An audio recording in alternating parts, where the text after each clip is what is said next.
কি বলা হয়েছে, if the statement no sense আর materialistics is given as false, যদি এই প্রপোজিশনটি ফলস হয়, ঠিক আছে, এই টাইপের প্রপোজিশন এটাকে বলা হয়েছে ফলস। তাহলে এখন প্রশ্নে জিজ্ঞেস করা হয়েছে which of the following statements could be immediately inferred to be true, তাহলে নিচের কোন স্টেটমেন্টগুলি ট্রু হতে পারে, এবং এখানে কোডস দেওয়া আছে, ঠিক আছে, অপশন কি দেওয়া আছে, কোডস দেওয়া আছে।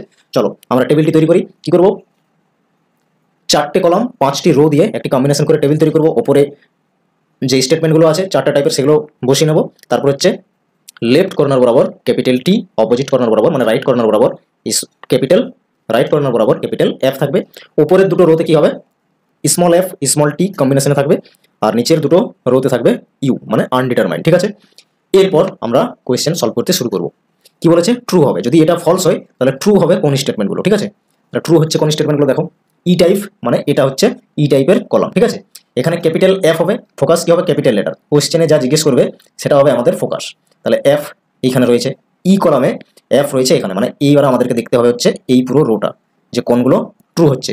ট্রু আমরা দেখতে পাচ্ছি অনলি আই টাইপ ট্রু হচ্ছে, বাকিগুলো আনডিটারমাইন্ড আছে। তাহলে আমাদেরকে ট্রুই তো বলেছে, ট্রু হচ্ছে আই টাইপ, ঠিক আছে। আই টাইপ ট্রু হচ্ছে মানে আই টাইপ হবে, বিতে রয়েছে আই টাইপ, ঠিক আছে, এটা হচ্ছে আই টাইপ।